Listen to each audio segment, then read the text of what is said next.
The X-Men return to the mansion after surviving the horrors of the Brood Saga. Their bodies are bruised, their minds weary, and the emotional scars run deep.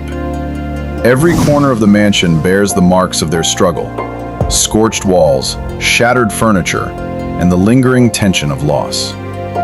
Jean Grey is gone, the Phoenix is gone, and Scott Summers carries the weight of grief like a stone in his chest. Kitty Pryde, frustrated by her demotion to the New Mutants, confronts Professor Xavier directly. Her words are sharp, laced with anger and hurt, reflecting the growing tension among the younger members of the team. Professor Xavier is a jerk. The outburst startles the older X-Men, but Kitty is undeterred. She throws herself into the danger room, determined to prove her worth.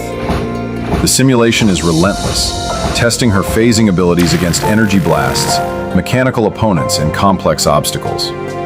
She moves with precision, using her wits and agility, and emerges victorious, earning the recognition of the team while cementing her resolve. Meanwhile, Scott retreats to Alaska. Alone in the cold wilderness, he seeks a temporary escape from the weight of leadership, grief, and the memories of Jean. The vast, icy landscapes reflect his own emotional isolation.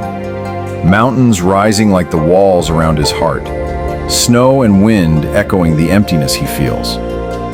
It is here that he meets Madelyne Pryor, a fiery red-haired cargo pilot. She is pragmatic, self-sufficient, and energetic, yet there is an undeniable resemblance to Jean Grey.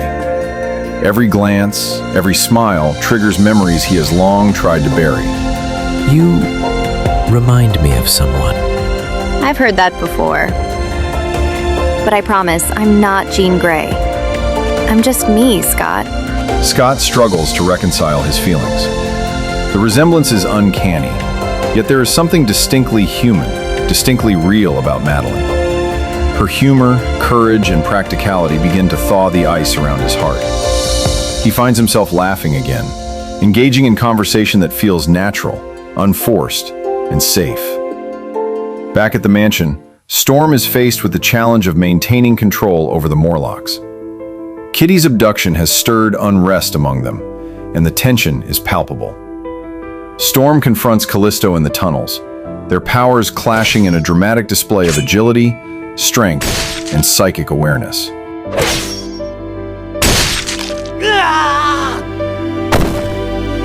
Callisto, your leadership ends here. The Morlocks will follow me now. Storm's victory is decisive. The Morlocks recognize her authority, and she gains their loyalty. Kitty, meanwhile, struggles with feelings of isolation, but the danger and training help her grow stronger. Rogue joins the team around this time, seeking mentorship and controlling her powers. Her struggle is immediate and visible. She unintentionally drains teammates during sparring, forcing them to adapt and grow as a unit. Colossus wrestles with his feelings for Kitty, conflicted between loyalty, friendship, and burgeoning affection. Nightcrawler meditates on faith and morality, questioning his place among mortals and mutants alike. Wolverine remains gruff, vigilant, and skeptical, always anticipating the next threat. Scott and Madelyne's relationship blossoms. They share quiet moments in Alaska, walks through the snow, discussions over hot meals, and small, intimate confessions. Scott gradually begins to see a life beyond grief. He shares memories of Jean cautiously, and Madelyne listens without judgment, grounding him in reality. He realizes he can trust her. He realizes he can love again. Marry me. Even if I look like your dead love? I love you. Not her. Not a memory. You. The engagement is announced, but peace is fleeting. Mastermind, returning under the auspices of the Hellfire Club, begins to manipulate events from the shadows. His goal is simple, yet devastating. Destabilize Scott, destroy Madelyne, and exact revenge on the X-Men who thwarted him in the past.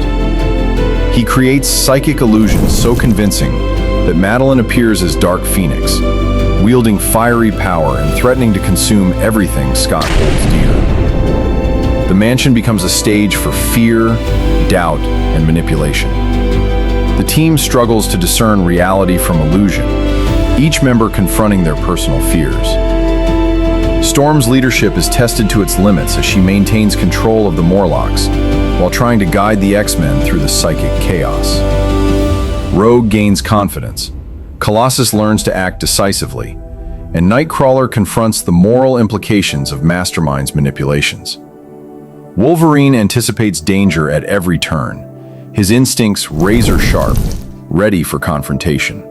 You are not who you believe you are, Madelyne. You were made a shadow of another woman. Don't tell me this ends quietly.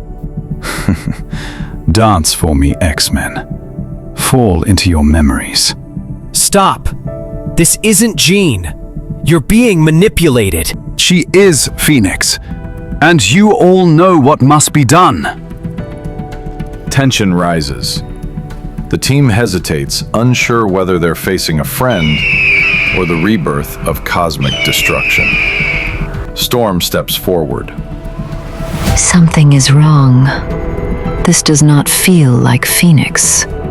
The air, the energy, it is not natural. Storm closes her eyes. She reaches deep into the atmosphere of the sealed infirmary, a place where no winds should ever blow. Slowly, she summons a pressure shift, then a breeze, then a violent burst of wind. The room erupts. No, stop! You'll break! The sudden microstorm slams into him, disrupting his focus. Lightning crackles along the ceiling. Wind tears through cables and sheets, scattering equipment everywhere. Mastermind screams. The illusion collapses instantly. The fiery phoenix shape around Madelyne evaporates.